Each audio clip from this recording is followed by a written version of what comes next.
আসসালামু আলাইকুম ভিউয়ার্স, বিসমিল্লাহির রহমানির ফার্মের পক্ষ থেকে সবাইকে স্বাগতম। আমি আছি মোহাম্মদ আরিফুজ্জামান। আজকে আলহামদুলিল্লাহ আমার 3টা মেশিন ডেলিভারি হয়েছে। একটা 56 ডিমের অটো ইনকিউবেটর, এটা নিয়েছে ইয়াসিন ভাই, কুমিল্লা সদর। এবং আরো 2টা মেশিন ডেলিভারি হয়েছে, দুটো হচ্ছে 40 ডিমের এসিডিসি সেমি অটো ইনকিউবেটর। একটা গেছে আলমগীর ফারুক ভাই চট্টগ্রাম, আর একটা গেছে হাওয়া আক্তার কিশোরগঞ্জ। তো এটা হচ্ছে 56 ডিমের অটো ইনকিউবেটর। আমাদের কাজের কোয়ালিটি এবং ফিনিশিংটা আলহামদুলিল্লাহ সবার তুলনায় ব্যতিক্রম। যদি কারো পছন্দ হয় স্ক্রিনে দেন, আমরা যোগাযোগ করবেন। আপনারা জানেন আমরা আপনাদের চাহিদা অনুযায়ী তৈরি করে থাকি।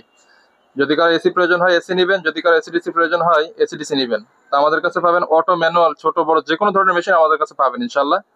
এবং আমাদের যে ছোট মেশিন, এই মেশিনগুলো একটু লক্ষ্য করেন, কাজের কোয়ালিটি এবং ফিনিশিংটা একটু দেখেন। এটা কিন্তু 40 ডিমের একটি সেমি অটো ইনকিউবেটর। অনেকে আছে শখের বসে কিছু হাঁস মুরগি পালন করে, সেখান থেকে বাচ্চা উৎপাদন করার জন্য এই মেশিনটা খুবই উপকারী একটা মেশিন। এবং আমাদের মেশিনের যে লুকিং একটু লক্ষ্য করেন। অনেকে আছে এসি এবং ডিসিটা একটা কন্ট্রোলার দিয়ে তৈরি করে, বাট আমাদের কাজ আলহামদুলিল্লাহ সবার তুলনায় ব্যতিক্রম। আমরা কিন্তু এসি এবং ডিসিটা সম্পূর্ণ ডাবল কন্ট্রোলার দিয়ে তৈরি করি। তো যদি কারো প্রয়োজন হয় স্ক্রিনে দেওয়া নাম্বারে যোগাযোগ করুন। বাংলাদেশের যে কোনো প্রান্তে আমরা ক্যাশ অন ডেলিভারিতে হোম ডেলিভারি দিয়ে থাকি। তো যদি কারো প্রয়োজন হয় যোগাযোগ করবেন। ধন্যবাদ সবাইকে সাথে থাকার জন্য। আসসালামু আলাইকুম।